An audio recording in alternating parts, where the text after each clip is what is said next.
Hi, I'm Ben Shirley. I'm a senior lecturer in audio technology at University of Salford in Manchester, UK. Firstly, I'd like to thank the conference organisers for inviting me to talk at this event. I only wish I could be there in person. I was looking forward to it, but maybe next year and I'll get a chance to meet some of you in person. So my presentation is about personalised audio description and immersive media and how next generation audio formats can improve media access.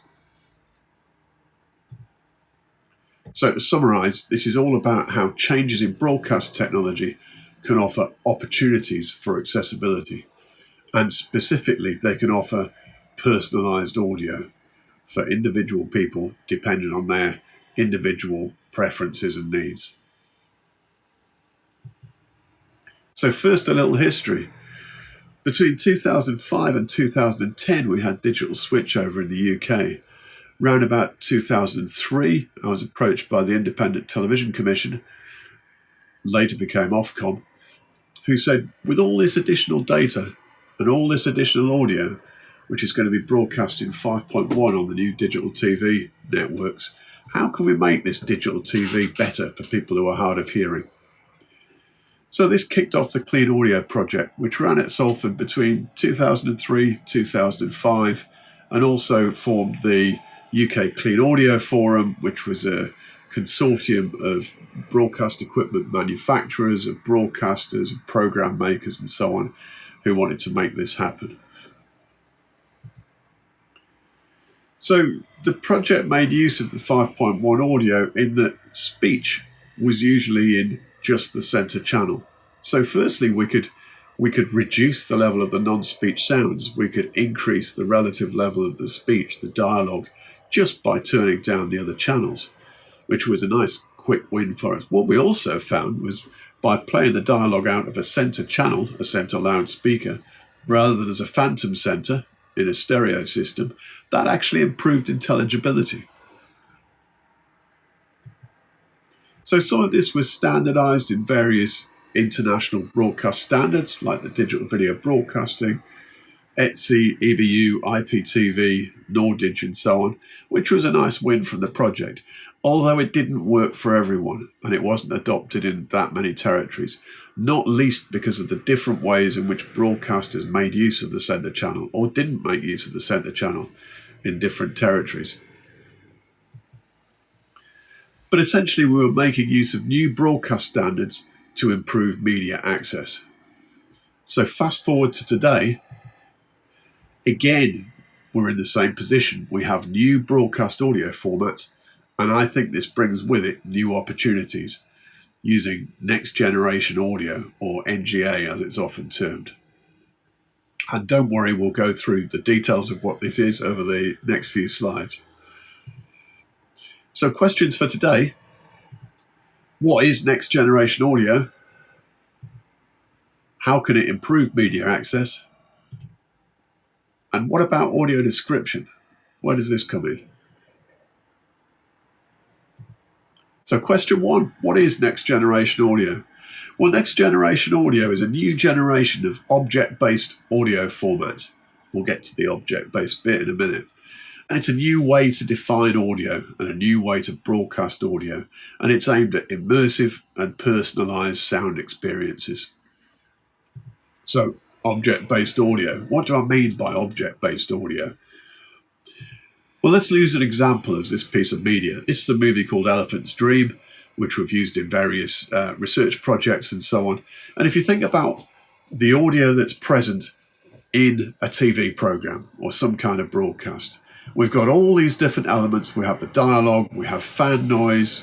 In this example, we've got music, there's some footsteps going on, there's some background noise somewhere, and there's reverberation from all of that. Now, all of that is mixed as part of the production workflow, and that's broadcast to you at the home where you can listen to it as a pre-packaged production.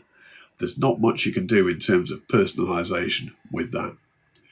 With object-based audio, which we're moving into now, all of those same elements are present, but instead of being pre-canned and mixed and baked in as part of the production process, there's the potential for those individual objects, or some of those individual objects, to be sent as independent, discrete audio objects.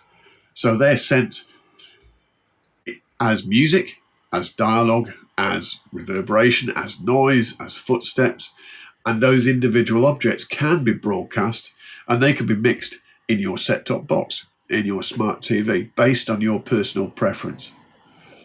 So that brings up an obvious win for accessible audio. So let's look a bit more about audio objects.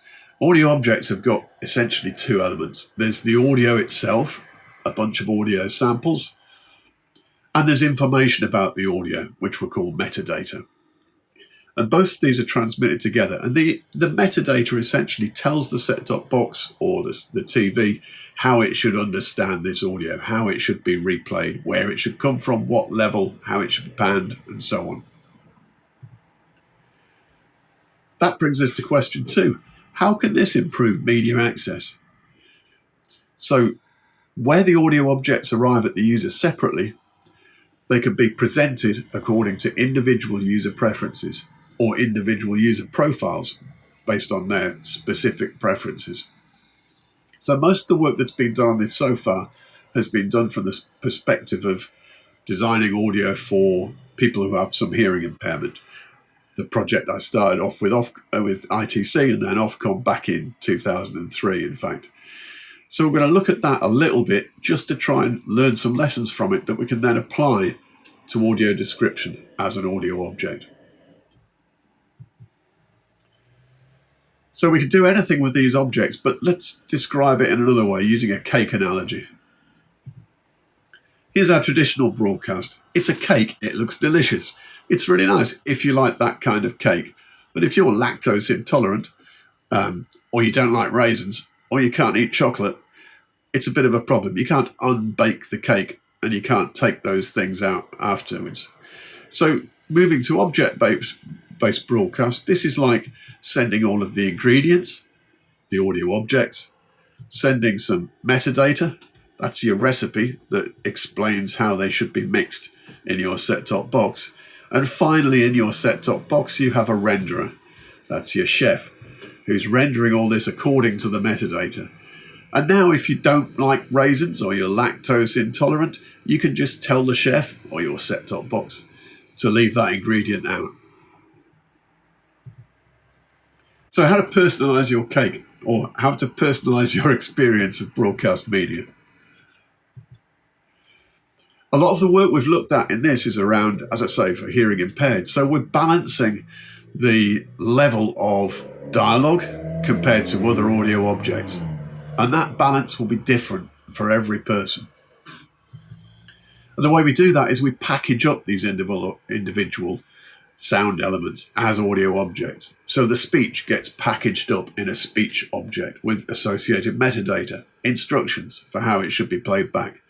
The sound effects get packaged up into sound effect audio objects with metadata or instructions as to how they should be played back. And the user can interact with this system to tell it how to change the way that's mixed for their specific needs. So we started off with this quite simple process of, well, we've got speech, which is useful, and we've got stuff that isn't speech, which is getting in the way of the speech. Everybody's heard the complaints about the music's too loud on TV, the background sounds too loud, I can't make out the dialogue in amongst all the background sounds. So the initial focus was on reducing non-speech content to let the speech come through. When we first started doing this, the first piece of media I worked with was a live TV broadcast of a football game. So we had all of these elements: the crowd sound, the pitch sounds, the ball kicks, the whistle blows, the commentator, all as individual audio objects. So we'd give people the power to choose what their mix was. And some people didn't like the commentator being on. Some people liked the crowd louder to feel like they were being there. If you were hearing impaired, you might want more commentary.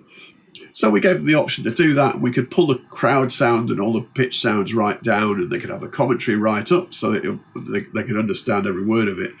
But turns out the referee's whistle is quite important to understand what's happening in a football game. And this made us think, what about for other genres? What about other speech sounds? So we started looking at other genres. And in a movie, you've got explorers who are creeping through the jungle and a lion roars, or there's a branch breaks or something steps on something nearby. That's pretty important to the story to understand that there's danger going on. Even music can sometimes be really important. Think of the movie Jaws. Without that iconic music, it's just somebody swimming in the sea. As soon as the music comes in, there's tension. You know that something's going to happen. It's important to the narrative of the story. So some of this non-speech content turns out to be really important, and it has functions like signaling, like continuity, and we started talking about it as being a narratively important audio object, and different sounds in the scene have different levels of narrative importance, i.e., how important is it that you hear this to understand the story? So I started working with DTS on this in one project, and we put together a set-top box menu which allowed people to essentially choose what level they wanted different elements of the sound of the scene. So they could have different levels of dialogue, of music, of foreground effects, and of background effects. And this went down really well. There was, I think, 30 hearing impaired people actually took part in the tests, and we got an idea for what their preferences were, all of which were different, of course, and also what they thought of it. The most common question being, when can I have this at home? This is great. It's the first time I've managed to understand the content of something on TV without subtitles in years. When can I have it? So it went down really well, but we didn't think this was the perfect interface, and we didn't think we'd got to the root of the issue. What we were doing here is essentially presenting them with a mixing desk and getting them to mix it themselves. And nobody's going to want to do that every time a different program comes on. So on the S3A project, which was a 5-year project that ran in the UK between the universities of Salford, Southampton and Surrey, and also the BBC Research and Development, we put together this system which defined audio objects by their narrative importance. So over to the left of the diagram, you can see we have all these object-based media assets. So there's speech, there's music, there's sound effects. And on all of these different sound elements, we got the production team to assign narrative importance levels. And we had 4 levels of narrative importance: essential, high, medium, and low. So for example, the dialogue was always an essential audio object. The intro music, interestingly enough, was high importance, not least because that was the branding of the program, and it was important to the program makers that came through. But things like the traffic noise in the background, the sound of the wind, the rain, all of that kind of stuff that wasn't critical to the narrative became low importance.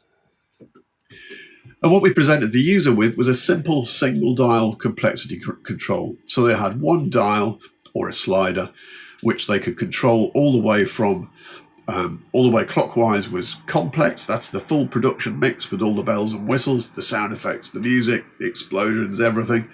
And dialed all the way back anti-clockwise, that was a very simple mix with only the really important objects that were needed to understand the story. And you can see from the graph on there, as you move over to the right of the graph, that's turning the complexity control towards the simple end. And the low importance objects reduce in level a lot as you turn that control. The medium importance objects reduce a bit, the high importance objects stayed the same, and the essential objects, basically the speech, the dialogue, was raised in level. So we had quite a complex algorithm that was adapting the content on a sound-by-sound basis, but all we were presenting the user with was a very simple user interface, a single dial control which they could just turn till it met their requirements. So I've got a quick demonstration of this that I'd like to show you on a video. So if I could just run that video here.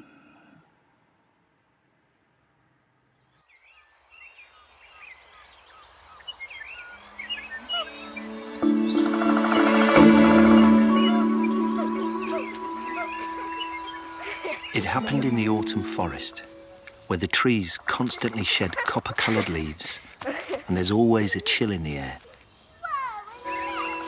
Amelia and I loved it there. It was heaven for our 8-year-old selves. Miles and miles of space to run around. Trees so tall and wide that we could chase each other and never be found. When we were there, we became Nathan and Amelia, the prince and princess of the autumn forest.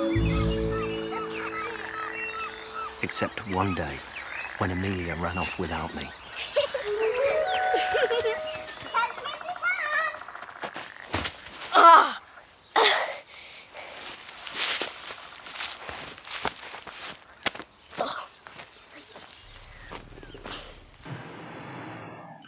So we carried on with this work, and we worked more with the BBC, and my PhD student at the time, who's now graduated, Lauren Ward, ran a project for them, and we applied all of this knowledge to the BBC's casualty drama programme. So you can see from the insert there, instead of a dial, we had a slider control, and all the way to the right was the full production mix, all the way to the left was the simpler mix with just the narrative important objects in there. And you could choose anywhere on that slider, based on what your preference was. We got some terrific feedback from this. There was thousands of people used it.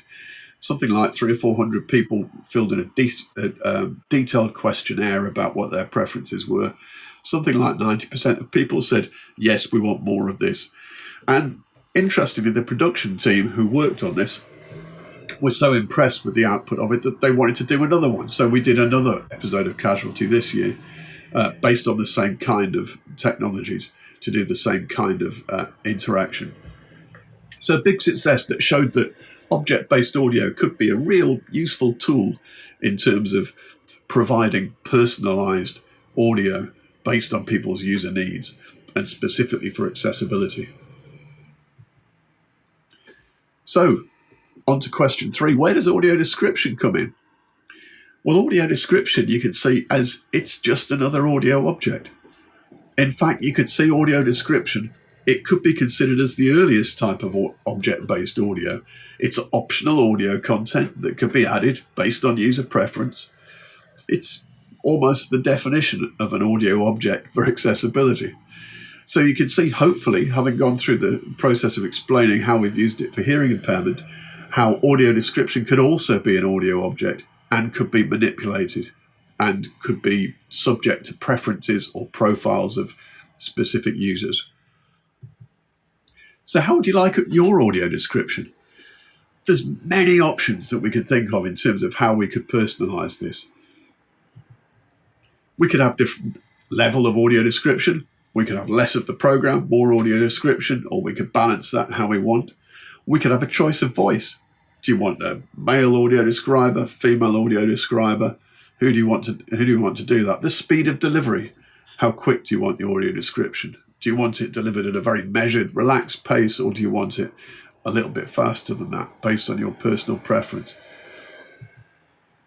What about the position, where it comes from, the location in an immersive audio system? That's an interesting one. So moving the audio description to a different location to the main program can have real advantages. You're spatially separating it from the rest of the sounds, which means that it's not masked by the other sounds so much. So it's going to be clearer. It's going to be clearer at lower levels. You can also move it to the loudspeaker nearest to the person who actually needs it. We can set up personal sound zones. And again, on the S3A project, some of my colleagues developed a soundbar which allowed you to beam very tight beams of sound to specific people in a room. So the demonstration that we did at a number of conferences was we had 2 people sitting side by side on a sofa, both watching the same movie. One of them was watching it with a Spanish language dialogue. One of them was watching it with an English language dialogue. And the person watching in the English language couldn't hear the Spanish, and the person watching in Spanish couldn't hear the English. And you could do exactly the same thing with audio description. One person in the room could get the audio description, although they're all watching the movie together. So some new developments in consumer audio reproduction can also improve things and give different mixes for people in the same room. What about personal sound devices? So another one of the demonstrations that we did on the S3A project was this Vostok K incident, which we called media device orchestration. And actually the tools for making this happen are freely available now from the BBC Research and Development web pages. So with this one, we could build a piece of media. It was a radio program in this case, but could equally have well have been a TV program. And we could send specific objects, for instance, like audio description. We could send it to a different audio device that was logged in. Anything that was network connected and had a loudspeaker or headphones attached.